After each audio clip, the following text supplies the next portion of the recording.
Dans cette vidéo, je vais vous montrer comment étudier efficacement et devenir au fur et à mesure des jours un étudiant meilleur et plus productif. Apprendre ses leçons, apprendre ses cours, étudier, mémoriser ne sont pas des choses qui sont simples.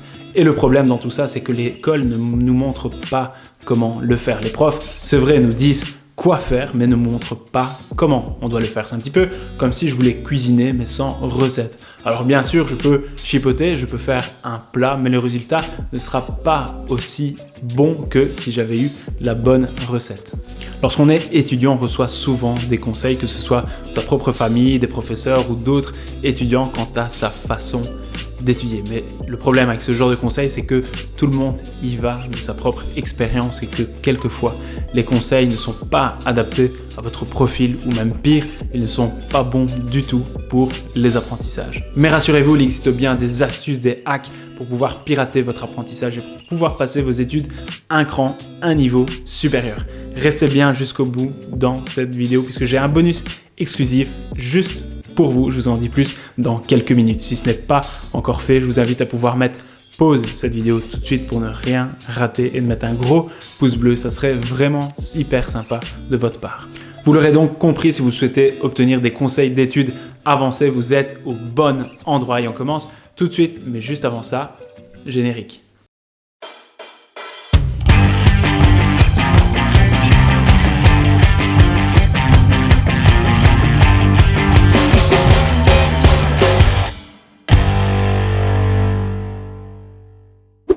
Salut, c'est Nico et bienvenue sur Pépite Éducative, la chaîne qui vous apprend à apprendre et à devenir un meilleur étudiant.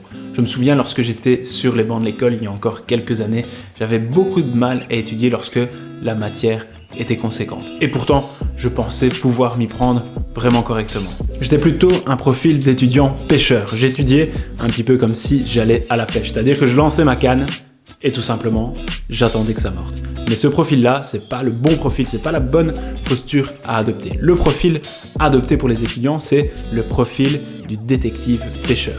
Si un détective part à la pêche, il ne va pas partir sans rien faire au préalable. Il va d'abord se renseigner sur la température de l'eau, il va regarder l'emplacement idéal pour attraper et ferrer du gros poisson, et il va également se renseigner sur les meilleurs hameçons du monde. Soyez donc plutôt un étudiant détective et pas pêcheur, c'est-à-dire qu'il va falloir réfléchir à la manière, à la façon de pouvoir s'y prendre avant d'étudier ses cours plutôt que de foncer tête baissée. Et voici à présent mes 5 astuces pour pouvoir étudier plus efficacement. La première chose est de pouvoir étudier votre table des matières. Votre cerveau est en réalité comme une grande bibliothèque dans laquelle il y a plusieurs tiroirs. Si on classe les informations au bon endroit dans les bons tiroirs, il sera beaucoup plus simple de pouvoir les retrouver. Si vos informations ne sont pas classées, ça sera un flou total. C'est exactement la même chose qu'avec les chaussettes. Si on ne les trie pas tout de suite, on va mettre très longtemps à pouvoir trouver la deuxième chaussette pour pouvoir constituer la paire. Et quelquefois, on ne les retrouve pas du tout. Et donc, s'il y a bien une chose à pouvoir connaître, à pouvoir savoir dans votre cours, c'est la table des matières. Lorsqu'on mémorise, notre cerveau va créer des connexions, c'est-à-dire des chemins dans notre tête. Et lorsqu'on va étudier la table des matières, ça va être du temps gagné pour notre cerveau, puisqu'on va déjà lui donner des indications, on va lui donner des repères, des ancrages sur lesquels il va pouvoir se baser pour consolider les apprentissages. La deuxième chose est de pouvoir toujours déterminer le contenu à étudier en avance. Si vous n'avez pas d'objectif clair, si vous n'avez pas d'objectif précis, votre étude sera floue et vous ne vous verrez pas vraiment avancer. Privilégiez aussi le travail sous forme de blocs de temps, des blocs de temps de 20 à 30 minutes entre lesquels vous allez incruster des petites pauses entre 5 et 7 minutes. On a toujours aussi tendance à pouvoir terminer ce qu'on a prévu en avance. C'est pourquoi je conseille toujours aux étudiants de noter sur une feuille ou un post-it le travail qui est à réaliser. La troisième chose est qu'il faut passer moins de temps devant ses feuilles que dans sa tête.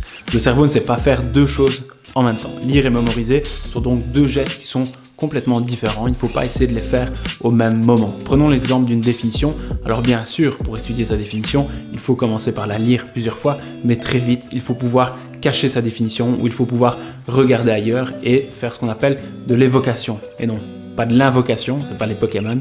Évocation, ça veut dire essayer de se répéter, soit mentalement ou soit à haute voix, la définition qu'on vient de lire plusieurs fois. Et ça, c'est vraiment le plus important. C'est vraiment ce qui participe pleinement à la mémorisation. Et donc, il faut cacher, ok, et il faut essayer de répéter plusieurs fois sa définition, tout en pouvant, bien sûr, après consulter sa feuille pour voir si on a la bonne réponse ou non.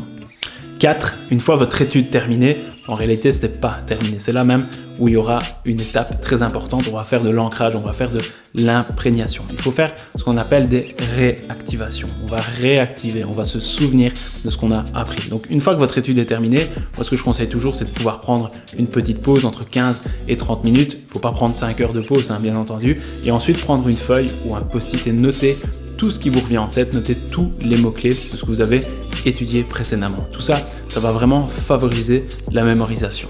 Puisque le travail de mémorisation, c'est pas simplement mettre des informations dans sa tête, c'est de pouvoir aussi aller rechercher des informations dans sa mémoire pour pouvoir les ressortir lorsqu'il sera le temps devant un contrôle, devant un examen ou même seul lorsqu'on s'entraîne à préparer un contrôle. Enfin, la 5e et dernière chose, c'est de pouvoir faire des espacements dans votre étude. C'est ce qu'on appelle des répétitions espacées. Il ne faut pas simplement étudier une seule fois. Alors bien sûr, la première fois sera la plus importante, celle qui va vous demander le plus de temps et le plus d'énergie. Mais ce qui est conseillé, c'est de pouvoir le lendemain, par exemple, pouvoir refaire une révision, une lecture rapide de nouveau de votre cours, ainsi que 3 jours après. On dit généralement qu'il faut 3 passages dans la tête, 3 passages dans le cerveau pour être prêt à aller à un contrôle ou un examen. Voilà, j'espère que ces conseils ont été précieux et utiles pour vous.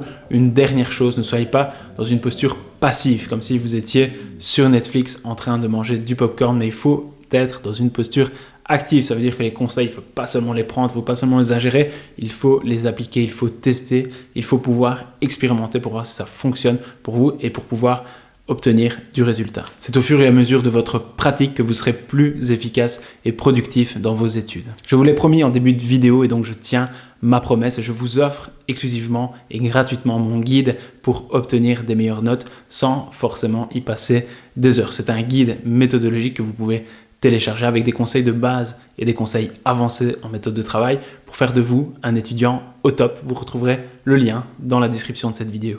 Et bien entendu, vous pouvez me laisser un commentaire en bas de cette vidéo pour me dire quel conseil vous a plu et surtout quel conseil vous allez mettre en pratique, quel conseil vous allez appliquer dès demain. On se retrouve dans une prochaine vidéo. Salut, bye!